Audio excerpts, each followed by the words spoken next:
Your Honor, parang niya ako pinagbintangan sa bagay na wala po ang ginawa. Source. Mr. Chair, Yes, go ahead. I move that he be cited in contempt. Continuously lying before this committee. There's a motion from Senator Jingo Estrada. Objection. Hearing none, Mr. Jonathan Morales is hereby cited in contempt before this committee. James, we would like to hear from you, pero with that present condition, ako'y nakonsensya, kaya wag na, James, wag na. Baka may mangyari pa sa iyo dyan. Ako sisingin. Sir, honestly po, Your Honor, gusto ko lang din matapos na ito. Kasi for the previous how many days, hindi lang po ako nag-suffer, pati yung pamilya ko po. Dahil dinadrag po yung pangalan ko sa bagay na wala po akong alam at wala akong kailangan at wala akong sinasabi. Hindi ko alam bakit ganun po. Na-stroke na ho lahat dahil dito. Hindi na ho tama ito. Sorry, James. Sorry for your condition. I apologize, ha? I apologize na nagkaganyan ka. Your Honor, parang niya ako pinagbintangan sa bagay na wala po ang ginawa. Hindi naman ho tama ito. Yung pangalan ko, pangalan ng pamilya ko, sinira sa lahat. Wow, paki-off na, sabi mo kayo, walang doktor dyan. Against doctor's advice. Mag-usap lang tayo next time, James. Sige na. Thank you. Relax ka na dyan. Relax. Salamat po. Sige. Thank you.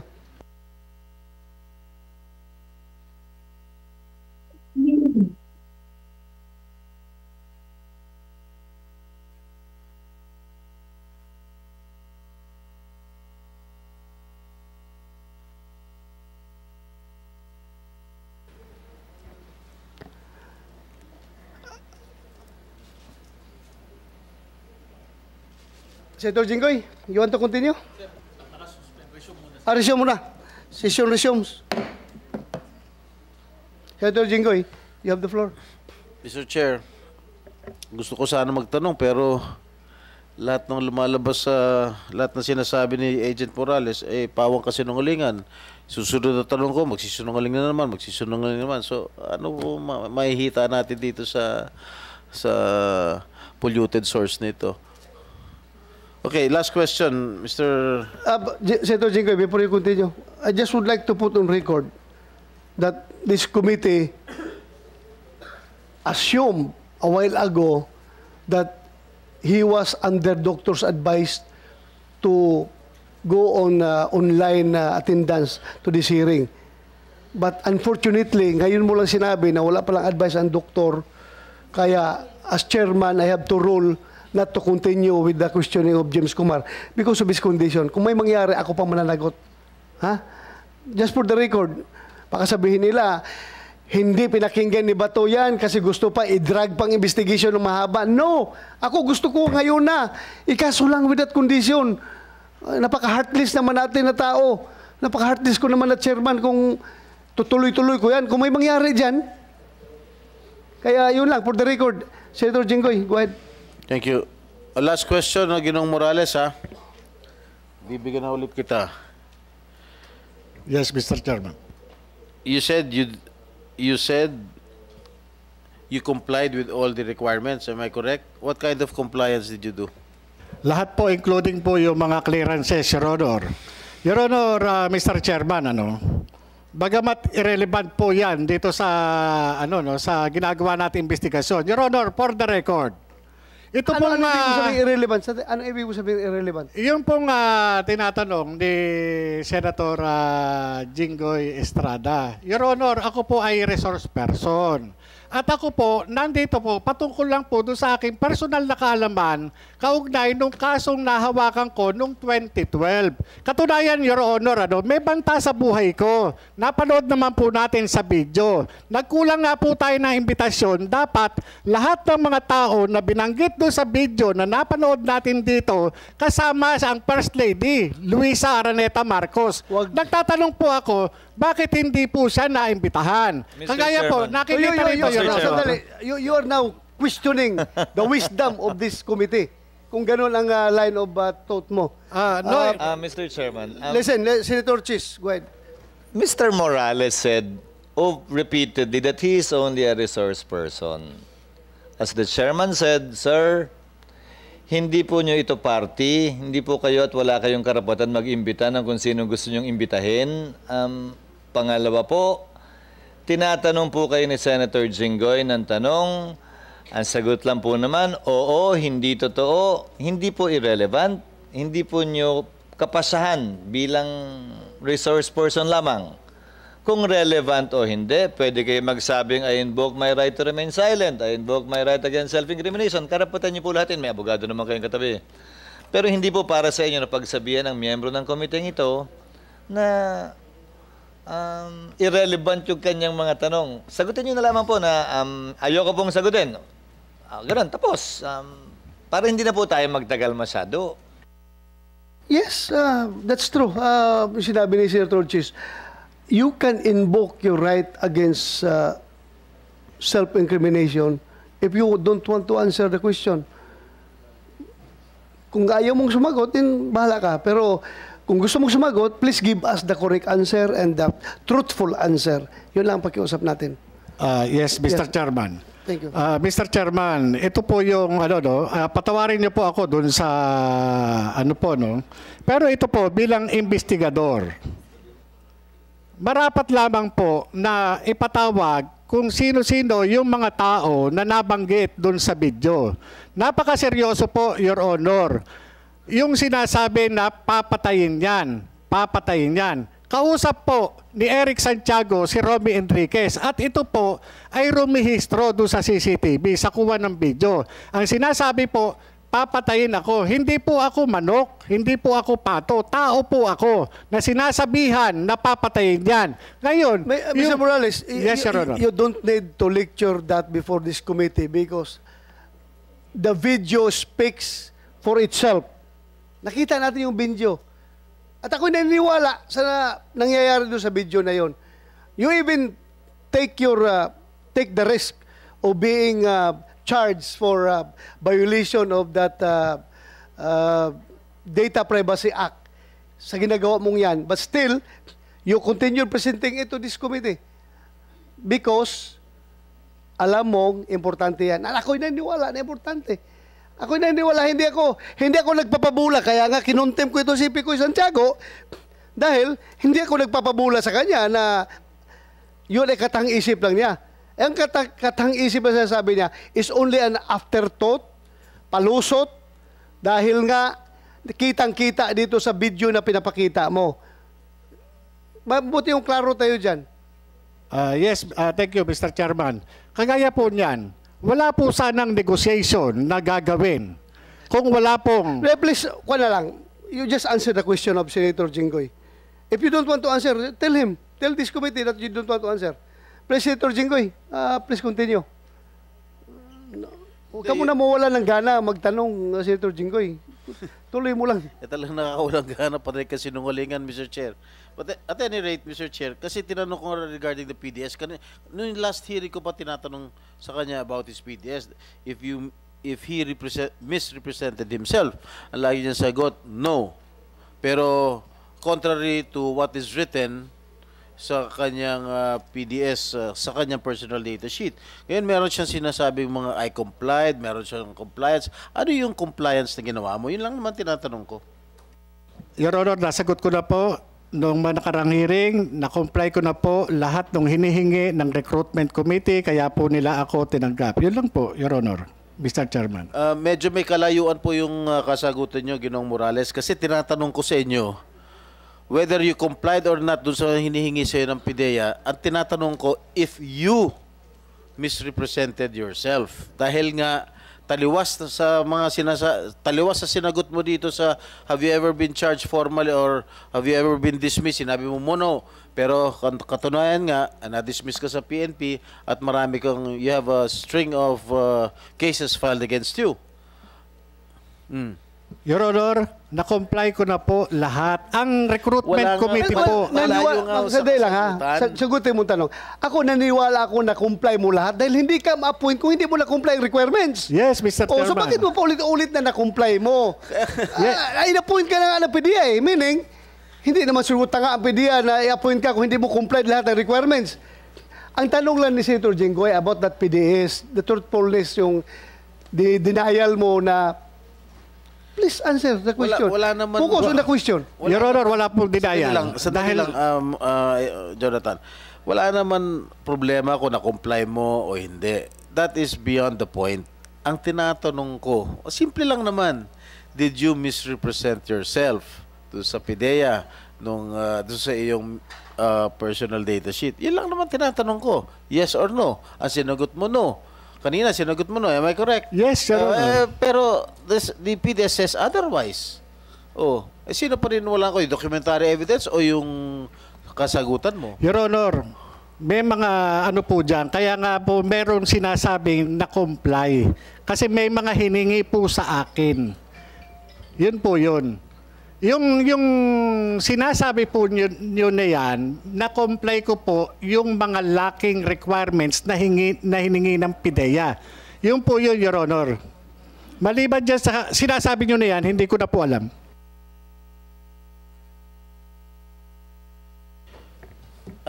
Mr. Chair, wala tayong makukuha rito para kasinungalingan itong mga sinasagot niya. Tsaka lalayo po ng mga sinasagot niya sa aking katanungan.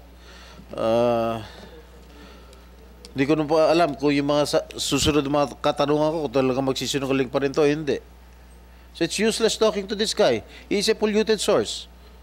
He is lying through his teeth. Lahat ng mga resource persons pinasusunungalingan siya lang ang tama. So ano pa tatanungin ko sa kanya para kasinungalingan? I-deny niya, i-deny. PDEA, ano masasabi niyo? Did he misrepresent himself sa PDEA, sa PDS niya? Yes, Your Honor. Sa haba ng testimonya at daming sinabi ni Ginoong Morales, ang napatunayan lamang sa pamamagitan ng mga testigong kumatig sa kwento niya ay ang mga sumusunod. Una, na pinatawag po siya ni General Serapio dahil sa away nila ni General Kakdak, ang kanyang superior. Totoo po yun. Meaning, kinatigan ng testigo yung kanyang sinabi patungkol doon. Pero hanggang doon lamang. Pangalawa, na may condo unit si Binibining Maricel Soriano sa Rockwell. Pangatlo, na may mga kotse ang PDEA doon sa mga plakang binigay niya na sinang-ayunan din. Kung hindi ako nagkakamali, di ba ba? Ng PDEA. Na nagpunta sa kanya si Ginoong Enriquez at may kausap siyang nagangalang Eric Santiago na na-videohan. Napatunayan din po yun. Yung nilalaman ng pag-uusap at kung ano yung rason sa likod, nasa pagitan na po nila.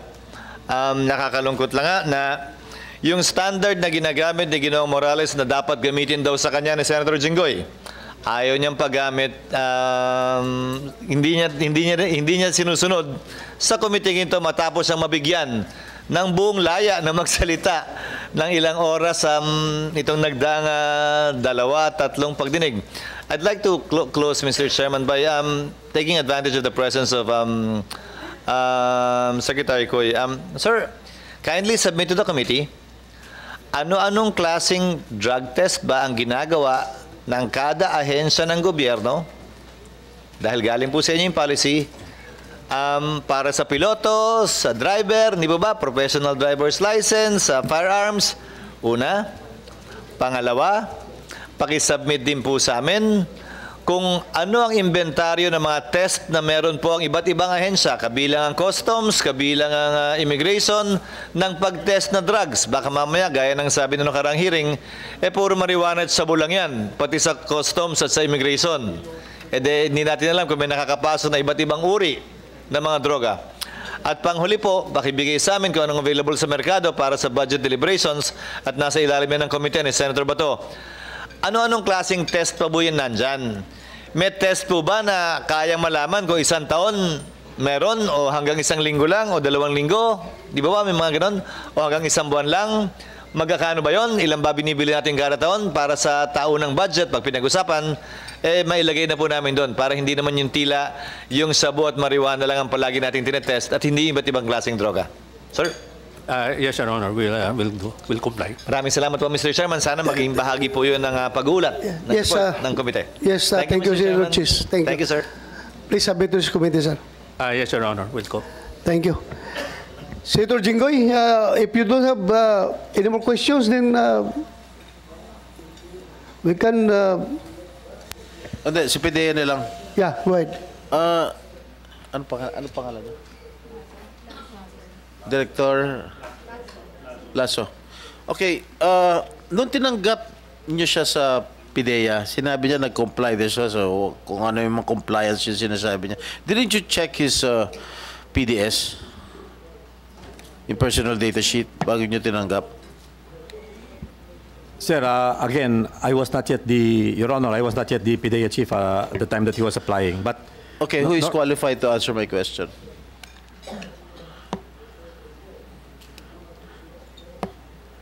honestly, Your Honor, nobody right now is with HR at the time that Mr. Morales was applying. What I have brought with me here are the service directors, like for example, Attorney Kudia, who is our HR director now. The process is still the same. It hasn't changed, Your Honor, and maybe Okay. I think... What is the process? All right. When you accept an agent of PDEA, hindi niyo ba chine-check yung kanyang PDS? Sir, sa recruitment process, sir, we scrutinize not just the personal data sheet but also the attachments. The attachments, sir. Alright. Yan po yung procedure natin. For example, sir, he's a former government employee. Tingnan po natin kung meron silang certificate of employment. Number 2, yung mga clearances. For example, if it is for the PNP, nagmipat siya, I suppose, merong clearances siya coming from the government office kung saan siya dati nag-employ. Yun po yung mga usual natin na tinitingnan. As to the PDS, it is incumbent upon us under the Civil Service Law Rules and Regulations na dapat kumpleto po ang lahat ng entry na nakalagay doon. So we scrutinize everything. Kung hindi po sila applicable doon, dapat nakalagay NA or not applicable. Dapat nakalagay? Kung hindi po sila, for example, sir, merong isang question doon na tanong, anak, etc. or kung single ka, dapat na nakalagay doon NA. Doon po sa mga tanong nila on page 4, I think, on your question, dapat inilalagay niya yan religiously. Kung merong yes or no lang naman po ang tanong dyan, tsaka why eh. So dapat kayang sagutin yan ng applicant. Well, in the case of Mr. Jonathan Morales, sa kanyang PDS, if you were the incumbent, anong position mo? HR at that yes, time. sir. Will you accept him as as PDEA agent? Given the circumstances. Halimbawa, he misrepresented himself dito sa kanyang PDS. Yes, sir. Being a theoretical question, I can answer it theoretically also. Yes, no, sir. Hindi ko tatanggapin yan. So, ibig sabihin, yung mga predecessor mo, were they remiss in their duty of not reading the PDS of this particular person? Your Honor, I cannot answer it because I do not have personal knowledge. But it seems, merong deeper context po kasi siya eh. Hindi ko po masabi o I can make any second guess kung may na-remiss sila. But based on my experience here, right now, medyo scrutinize po namin lahat po ng applicant, lahat po ng ating mga additional na nakalagay dyan. Kahit nga po sa promotion, tinitingnan po namin kung yung mga yan karapat-dapat eh, kung tama po yung mga nakalagay sa kanilang mga, sa PDS nila. Hindi nyo ba nire-require doon sa mga nag-apply na mag-secure ng NBI clearance? Meron po, yes sir, meron sir. So in his case, I don't know if you can answer it kasi Yes, sir. hindi niya Yes, sir, naman because bago lang Hindi ako, nga sir. kaya siya na NBI clearance? You don't know? I doubt sir. Okay. Assuming anong pangalan, attorney? Ronnie Kudia sir. Ronnie. Attorney Romy. Assuming dito sa PDS niya, no? Kung sumagot siya ng yes, dun sa if you have been dropped from the rolls, Ano po ang gagawin ng HR? Yes, sir. Kung may sumagot po siya dyan, unang-una, may considering na under oath yan. Pwede hindi namin siya namin naman tanggapin. niya na under oath siya. Opo. Hindi po namin siya tatanggapin. So maliwanag, nung nilagay niya ng no, if you have been dropped from the rolls, Yes, sir. na nagsisinungaling siya, na misrepresented himself. Correct? Yes, sir. Yan na, lumabas na ang katotohanan. Hindi na ako nagsasabi, Mr. Morales, ha. Yung mga PIDEA, lahat ng mga naimbitang resource persons dito ay nagsasabing sinungaling ka. Hindi lang naman ako naniniwala ka lang sa sarili mo, Ginoong Morales. Mr. Chair, again, I would like to reiterate my my previous statement during the last hearing or last two hearings, that the statements given by this resource person against the agency of like PIDEA and its current leadership are evidently perjurious, defamatory, and outright false, Mr. President. That's it, Mr. President. Thank you. Thank you, Senator Jinggoy Estrada. Mr. Chairman. You want to say something? Yes, Okay, go ahead. yes, Mr. Chairman. Ang sa akin po, na-comply ko po yung hiningi ng recruitment committee nung araw po na yun, nung time na yun. Kung ano man yung mga sinasabi na mga lacking, na-comply ko po lahat yun. Kaya po ako na-appoint, Your Honor. Yun po yung sa akin. At hindi po kung ano man na merong kulang. Basta po ako, kinumpleto ko po lahat ng hinihingi sa akin ng PIDEA at pinag-aralan po nila yan, yung sinabmit ko na PDS at yung lahat ng mga sinabmit ko na mga clearances. Pinag-aralan po nila yan at yun po yung naging basihan nung kanilang pagtanggap po sa akin. Yung po... Walang problema, Mr. Chair. Jonathan Morales, walang problema patungkol dyan sa compliance mo. Kaya nga, na-point ka nag-comply ka sa requirements. Pero ang tanong ni Senator Jinggoy, itong particular piece of document, yung PDS mo kasi, nakalagay doon no. So, he's asking about misrepresentation on your part sa paggawa mo nitong PDS na ito. Kaya yan ang tanong niya. Yan ngayon, dyan tayo nakapokus. Wala akong problema. Appointed ka. Hindi ko man pwede sabihin na sila General Santiago, yung mga former PDEA officials noon ang tawag yun, mga pabaya sa kanilang trabaho. Hindi ko sinasabihan na pabaya sila. Pero ito lang, particular question yung PDS mo. Yan lang ang tanong ngayon ni Senator Jinggoy, which you should answer truthfully. Sagutin mo Yes, yung- Nasagot ko na po, Mr. Chairman. So hanggang ngayon, ang inaamin mo pa rin that you did not misrepresent yourself. Yes, Mr. Chairman, Your Honor. Kasi po, nag-comply po ako doon sa hiningi ng Wala namang pakialam sa compliance. Your Honor. Sandali lang. Wala naman tayong pakialam dyan sa compliance. Kung nag-comply ka, good. Ang isa lang naman tinatanong ko, did you misrepresent yourself dito sa PDS mo? So you complied by submitting a falsified PDS. No, Your Honor. Ito Nag-comply po ako. Lahat po nung mga hiningi po nila sa akin noon na patunay, sinubmit ko po noon. Kaya nga po, yung pinakikita niyong PDS, hindi ko po alam yung ano niyan, yung... Hindi mo alam kung ano yung pinirmahan mo dito? Yes, Your Honor. Dahil may mga sinabit po ako, Your Honor. Let me finish.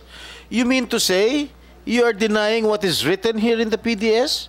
That you have signed it? Handwritten mo? Di ba? Sandali. Handwriting mo to? Hindi ko po alam, Your Honor. Morales, hindi mo alam kung handwritten mo yan o hindi? Just answer yes or no. Your Honor, Handwritten mo kaya yan? nga po gusto ko pong makita yung original, Your Honor. Certified true copy. Sandali lang. Certified true copy na nga ng PDEA yan. Andiyan na, certified true copy. Tingnan mo lang. Yung pagkasulat na yan, o sa'yo o hindi. Hindi yung sabihin na, hindi ko po alam. Yes or no lang naman ang sagot yan. Kung sulat kamay mo yan. Makita mo naman yung strokes kung sulat kamay mo yan. Your Honor, Your Honor, Mr. Chairman, ako po ay nag-submit ng mga dokumento at pinag-submit ako ng recruitment committee. Sa akin po, kung ano man po yung mga ipinatatama nila o yung mga kulang, yun po yung ibinibigay ko. Ako po yung mga dokumento ko, personal na dokumento ay naroroon po sa opisina, sa IIS. Noong kami po ay pinaalis, maaari po yung mga naiwan doon na mga draft na mga papeles o mga personal na documents ko, ito po yung ginagamit nila ngayon sa akin, Your Honor. Kasi po, sa akin po, hindi po ako makakalusot sa PIDEA, lalo na sa background investigation. Hindi po pwede yan. Kaya nga po kung meron mang mga entries na nakalimutan o merong mga entries na kulang, tinatanong po ito ng recruitment committee. At ito po isinasubmit. Ako po, yung mga dokumento ko po, personal na naiwan doon sa PIDEA, nawalan po ako ng access. Kaya nga yung pong ginagamit ngayon sa akin na dokumento, hindi ko po talaga masasagot. Dahil ako po mismo, nag-submit po ako, nag-comply po ako, Your Honor. Nag-comply po ako. Yung mga personal documents ko na naiwan doon sa aking mga gamit doon sa PIDEA, ito po yung ginagamit nila sa akin. Kasi yung gaya po hindi naman ginagamit sa'yo. Ginagamit yan, sinabit dito sa committee, certified true copy yan eh. Hindi naman yan panglaban against sa'yo. Ginamit lang ni Senator Jinggoy yan para ma-establish yung kredibilidad mo. Yun lang naman ang purpose noon. So, sulat kamay mo ba yan o hindi? Yung nandyan? Your Honor, hindi ko po ngayon, Your Honor, i-ano nyo sa akin para mapag-aralan ko. Kaya nga po, hinihingi ko yung original, Your Honor. Kasi, Your Honor, kung maiintindihan nyo ako, Mr. Chairman, naintindihan kita. Oh, okay na. May mga dokumento ako naiwan sa PIDEA, Your Honor. Kaya nga po, nung nag-apply ako, may mga lacking ako na hiningi ng PIDEA. O eto, merong ganito. O, meron ka bang maibibigay na katibayan? Ako po, nagsasubmit naman po ako. Dumaan po ako dun sa sa maingat na pagsusuri, mahigpit na pagsusuri ng PIDEA, Your Honor. Thank you. Senator Jinggoy, no more questions? Mr. Chair, hindi raw niya maintindihan kung handwriting niya ito. Papayagan niyo ba ako mag-request sa kanya kung pwede siya pumirma? Yung kanyang pirma lang para mai-compare ko. Yes, go ahead. You can do that. Yes, Mr. Chairman. Yeah. Pwede po. Comsec, please assist Senator Jinggoy.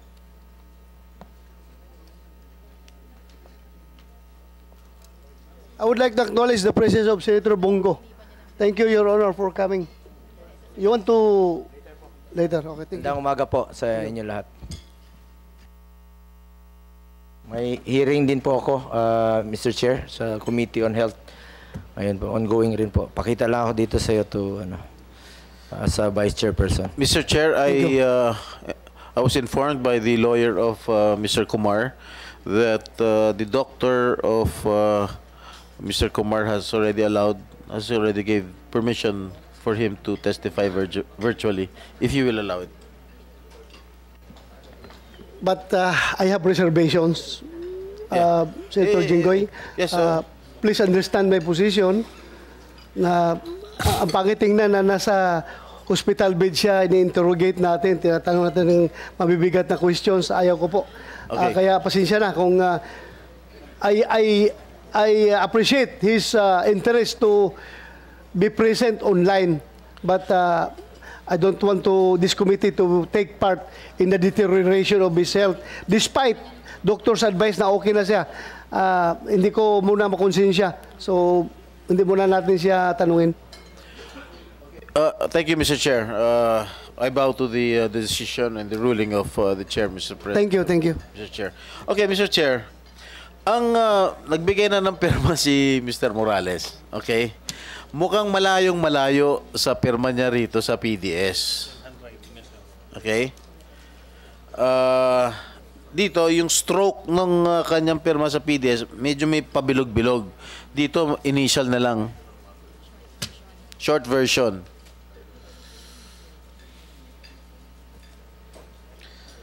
Ibig mo sabihin, itong pirma mo, hindi mo pirma ito?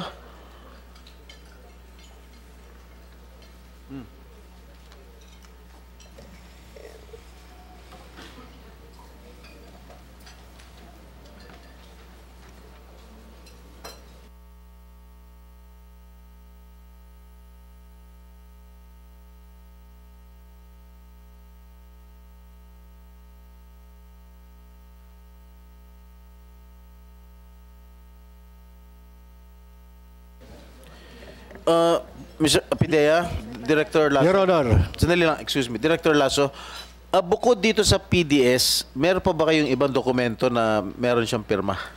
Yes, Your Honor. Meron kayo copy dyan? Aside from the PDS, aside from the PDS. Para may compare ko lang. Yes, Your Honor. Mr. Morales. Your Honor, ganito po yung pirma ko dati. Ba't hindi mo pirman ngayon? Gayahin mo yung pirma mo. Iniba mo na pirma mo? Ito na po kasi yung pirma ko ngayon eh. Kung bakit kahit makita nyo sa... Okay. Wag na. So, inaamin mo, pirma mo yan? Opo. Ayan. Mr. Chair. Ganyan po yung pirma ko noon. He has admitted that it is his signature. Confirm signature niya. Iniba na lang Yung dalawa na signature sa kanya yun? Iniba niya yung pirma niya ngayon, Mr. Chair. Your Honor, yung initial na yun po na ginagamit ko na po ngayon, matagal na po, ilang taon na kahit na nando pa po ako sa PIDEA eh. Yes. Yun po yung ano, kasi yung isang pirma na mahaba, mahirap ay kung palagi ganun. Mabilisan na pirma lang po yung ginagamit, Your Honor. Well, So, ibig sabihin, go ahead, Senator Jinggoy. pirma mo to, in-admit mo na pirma mo. Handwriting, so... Inaamin mo rin na handwriting mo to? Your Honor, yes.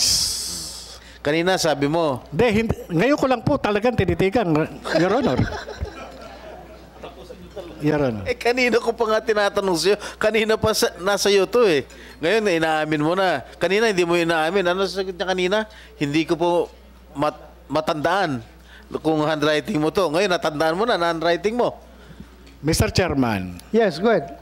Ang importante, merong pagkilala at hindi po yung pagtanggi. Sa akin, nung una talaga, nung bigla natin. Kaya nga, ngayon, yung binigyan niyo ako ng pagkakataon na talaga examinin, Your Honor. Kanina ko pa binigay sa'yo to. Your Honor, kaya nga po, Your Honor, Mr. Chairman, yung mga dokumento, marami akong dokumento na naiwan sa PIDEA doon sa opisina. Kaya nga po, sinasabi ko, yung compliance doon sa mga pagkukulang doon sa dokumento ay na-comply ko po doon sa recruitment committee, Your Honor. Huwag na tayo mag-usap sa compliance. Wala naman relevance yung compliance mo sa PIDEA eh. At tinatanong ko itong PDS. Now that you have admitted that this is your handwriting, that you were the ones who filled up this information sheet. Okay. Were you not aware of question number 25 ito? Ano ba? Labo eh. Again, inuulit ko. Na-drop ka na from the roll sa PNP and still you answered no. In the negative. Why was that? Your Honor, hindi yan yung official na isinabmit ko doon sa PIDEA, Your Honor. Kaya nga hinahanap ko yung original. Kung sinasabi Your Honor. Alam mo, huwag mo nang subukan na i-cite kita yung contempt, Pinaiikot-ikot mo kami, pinaiikot-ikot mo itong committee to. Huwag mo subukan. Talagang sa-cite kita ng contempt. PIDEA. Yes, Your Honor. Photocopy to. That is a certified photocopy of the files in PIDEA, Your Honor. Oh. Why did you misrepresent yourself at sinagot mo no? Your Honor, walang misrepresentation. Dahil ang pinag-aano ko rito is yung official document na mismong tinanggap ng PIDEA. Marami po akong dokumento, personal na dokumento na naiwan sa opisina noong ako'y maalis doon sa IIS, Your Honor. Yun po ang stop. when you answered this, when you filled up this your PDS, you knew that you were already dropped or dismissed from the service. Am I correct? Your Honor, Yes or no? yes. Yes. All right. Stop. Yeah. Yes. All right. You knew that you were already dismissed from the PNP, and why did you not answer yes dito sa sagot nito? Instead, you answered in the negative. No. Your Honor, yan po yung mga dokumento na naiwan ko dun sa PIDEA at meron po yan, Your Honor, iba po yung sinubmit. Nandyan po doon sa mga compilation ng file ko, Your Honor. Nandun sa compilation ng file. Yan po yun, Your Honor. Kung makikita lang, yung official na sinubmit ko doon sa PIDEA, makikita po roon yung mga entry. Hindi po ako nagsinungaling, nakasaad po doon. Sinabi ko po, Your Honor, during nung recruitment mismo, tinanong po ako na na-drop ka pala. Tinanong po ako nung recruitment committee. Kaya nga po, sinabi ko nga po, nag-comply ako. Tinanong pa nga ho nila ako, bakit ka na-drop? Tinanong po nila ako, bakit yung service mo ay putol? Kasi nga, lumabas po dun sa service record. Your Honor, na-comply ko po lahat. Yang pong pinipresentin nyo, ito po maaari na nakuha dun sa aking file. Kaya nga, kung makukuha yung official document na pinail ko.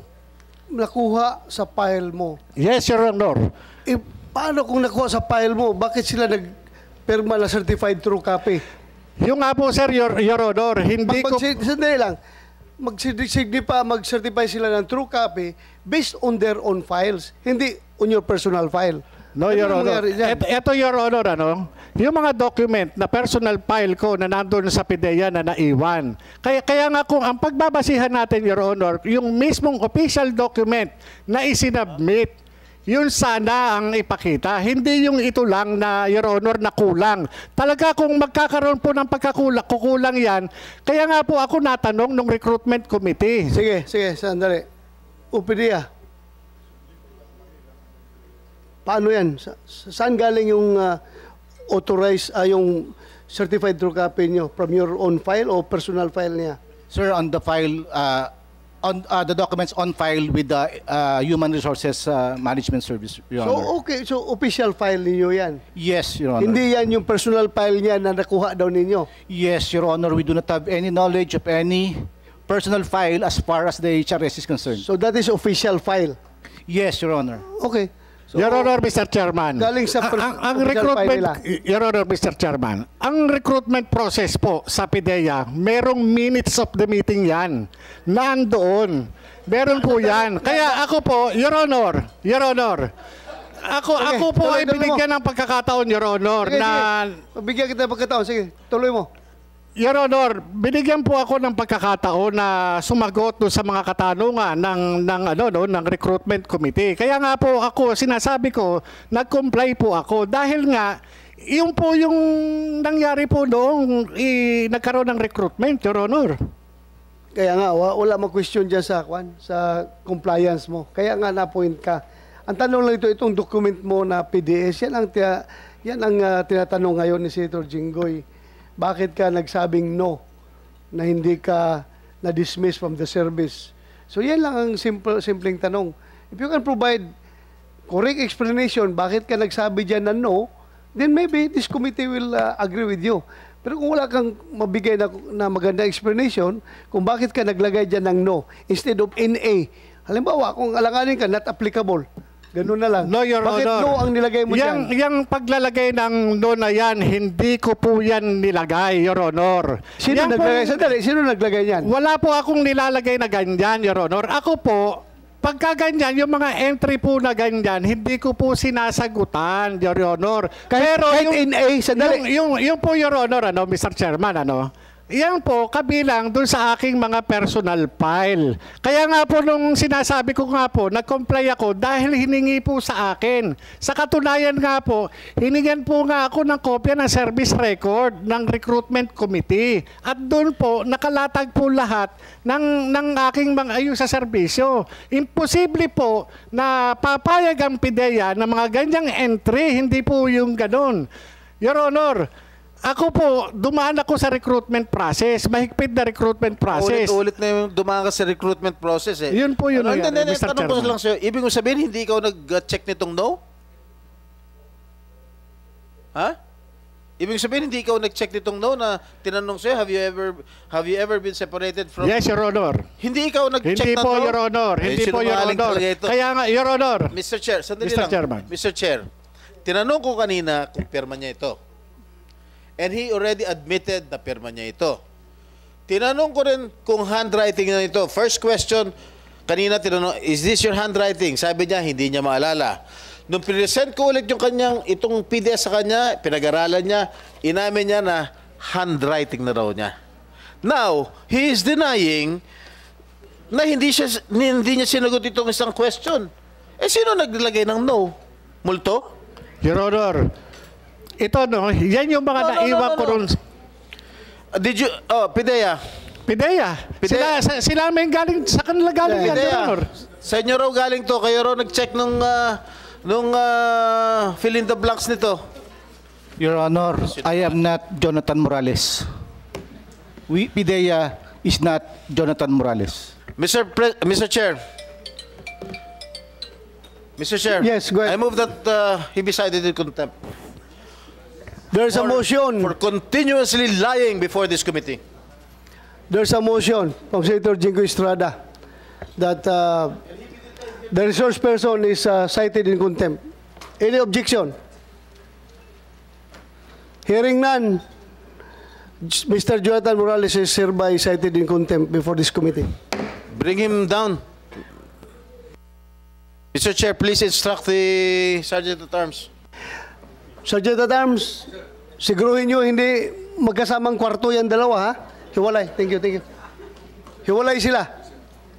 I just want to be fair in this committee. I just want to be fair and to be transparent to everyone.